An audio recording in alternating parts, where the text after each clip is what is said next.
And back it means the Vietnam Veterans Memorial. And you'll see over 58,000 names that are etched on there of those who died or are missing.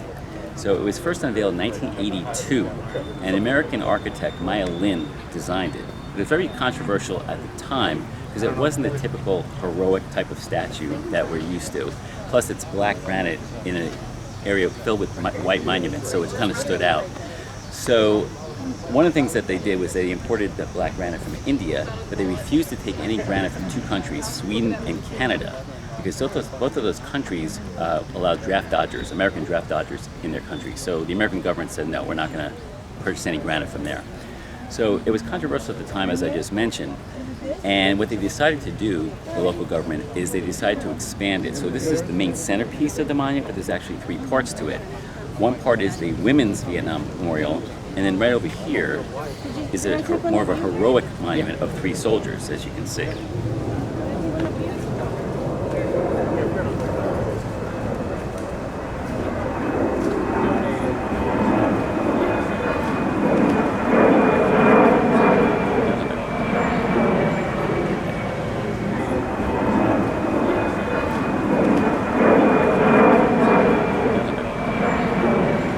Maya Lin was not very thrilled about having two more memorials because she was worried it would take away from that being the centerpiece. So they came to a compromise, and this one here with the more heroic figures was placed far enough away so that this would still be the centerpiece.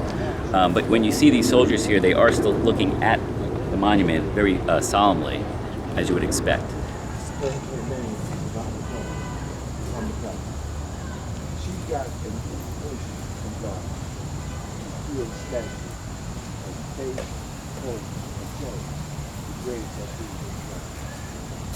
So she took three nurses, real nurses, she's a real nurse, statue.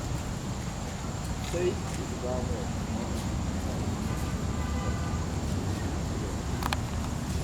About a woman serving the country. Showing the lady serving. But they know he's a dog. They know he's a dog.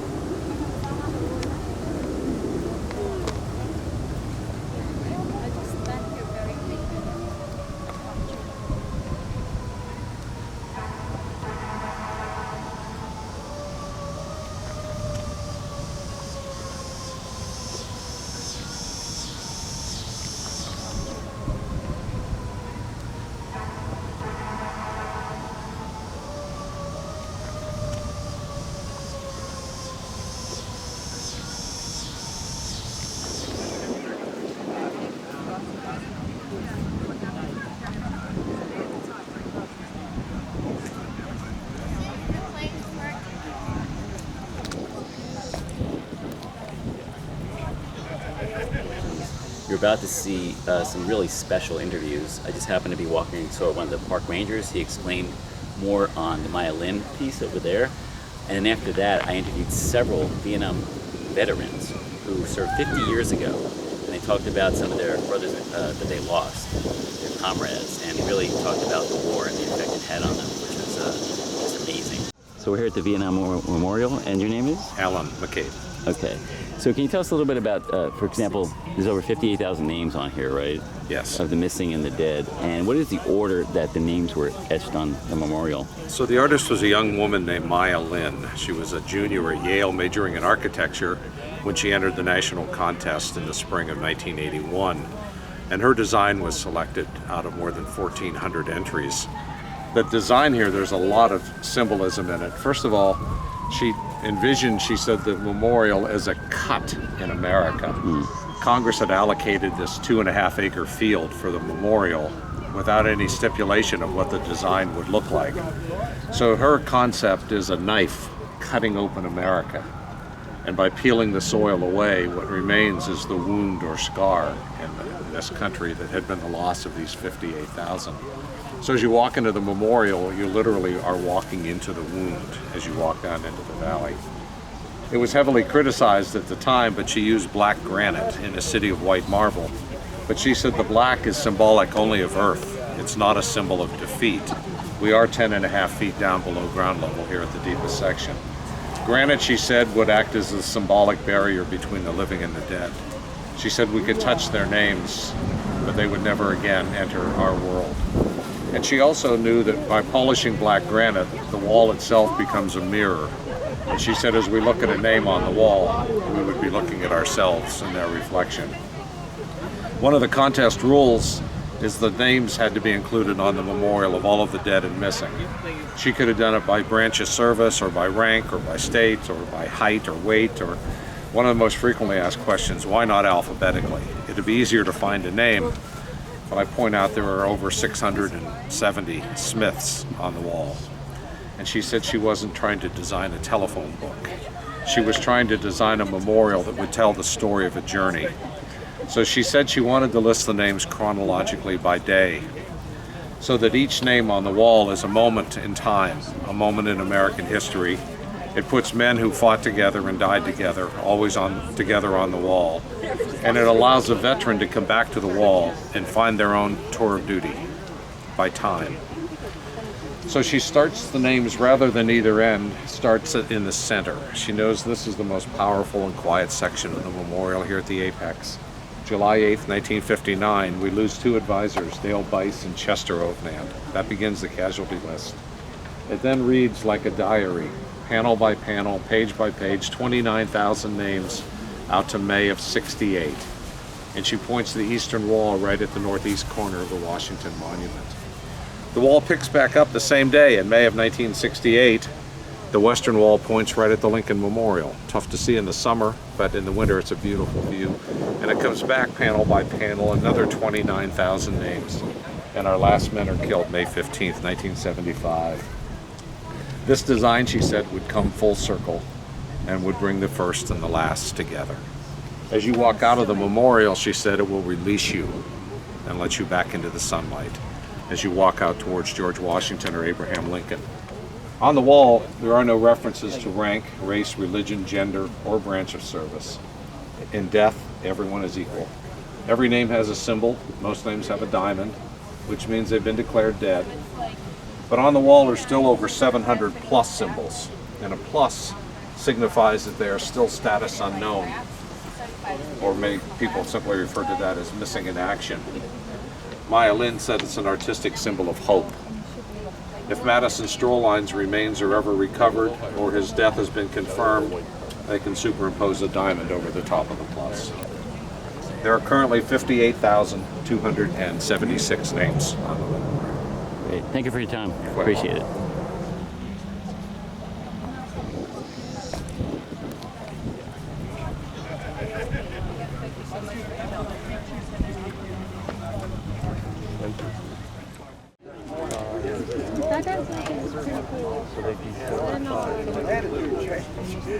So I'm here in front of the Vietnam War Memorial with Vietnam War veterans, and today's 50 years to the day that they lost some of their comrades. And I just want to talk to them to see the experiences that they had in Vietnam. Why don't you tell me about your comrades that died? Well, Frank and I were in the same squad. We were all with Fox 27 1st Marine Division. And I wasn't there this day. I was in the hospital. I'd been wounded 9 days sooner, but these four here on top were our squad members. They were taken like that with the machine gun. And the rest of them, some of them died the next day from their wounds.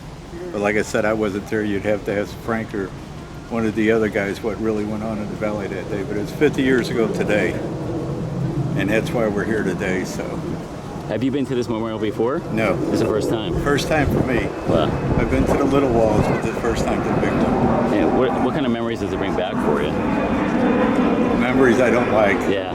Don't want to really talk about those, but Right. seeing these guys make me happy. I haven't seen these guys for 50 years. 50 years, wow. Some of them, I've seen a couple, but it's been 50 years, and we thought this would be a great time to come back on it today. Okay. And then how old were you when you were sent to Vietnam? I was 19, 19. probably one of the old guys. I mean, I can't fathom being 19 and being sent out to war. What was that like? Well, we've been through the boot camp training, so we know what we have to do, but you're never ready for what's going to happen to you. Yeah. You know, the first time you kill or you see somebody killed, it's a different story then. Yeah. To me it was. But I went because the country asked me to. And that was plain and simple. I'm very patriotic and will be the rest of my life. Well, we owe you a lot of debt, obviously, to everyone. Thank you all for your service, first of all. But you know what you went through, because so the rest of us don't have to go through something like that. Where were you stationed over there? We started up around Da Nang. We hit about every hill on the way down to Chulai.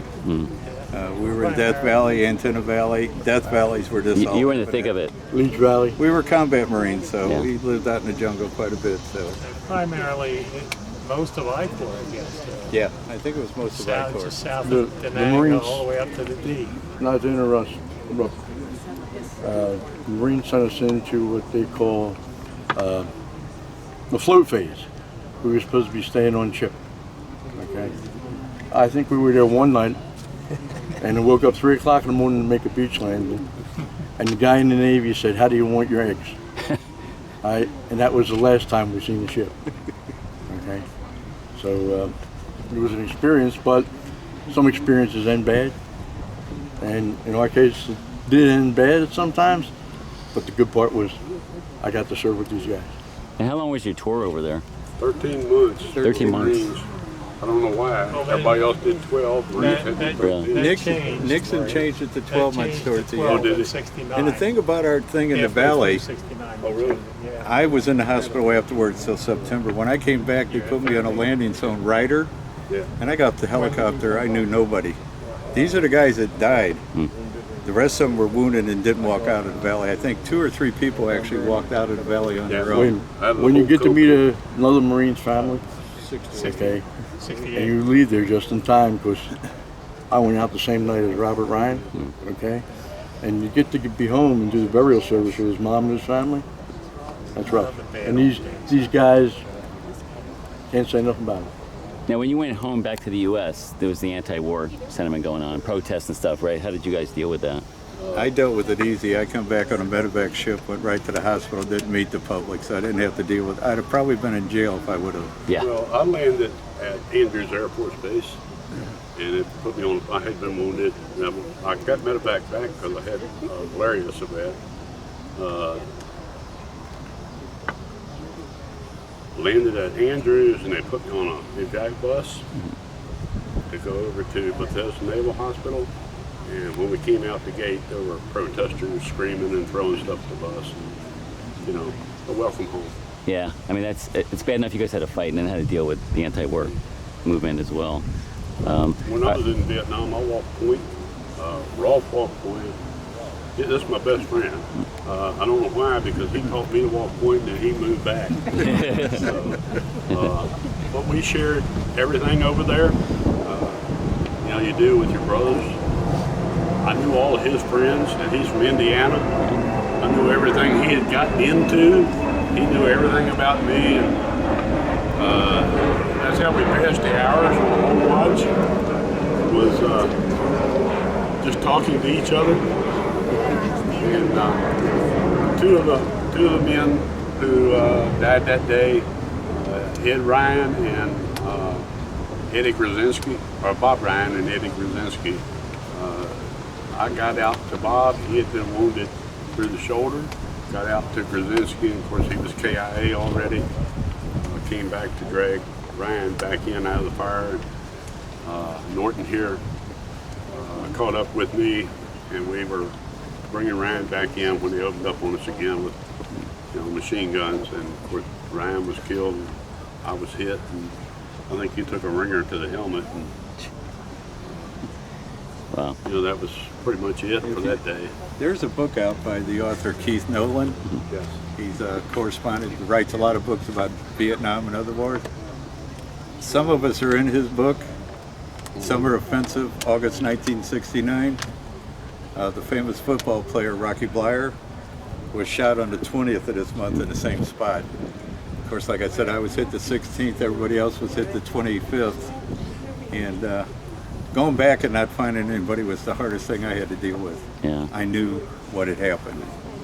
And they walked us into, what, a U-shaped ambush out there? Yeah, Horseshoe Valley, and we went in, and they Like 3 MVA division. And the thing that really pisses me to this day is our intelligence knew they were sitting waiting for us, and they let us go right in there. It was just, give us the intel. Really? Well, but one more question. Have any of you been back to Vietnam since the war? No? No interest? I'm not going back. I mean, there are some veterans who actually have gone back, obviously, and had a good experience, but I totally understand if, yeah. We've had guys in our unit Yeah. who have gone back. Right. Some of them got closure Yeah. of it. I personally have no desire to go back. Have you ever looked into I the don't effects hate- of Agent Orange? Yeah. Okay. Well, I went to one at Jefferson Surgical Center in Stratford, New Jersey, about 3 years ago. And they had all these concerns about Agent Orange. Right.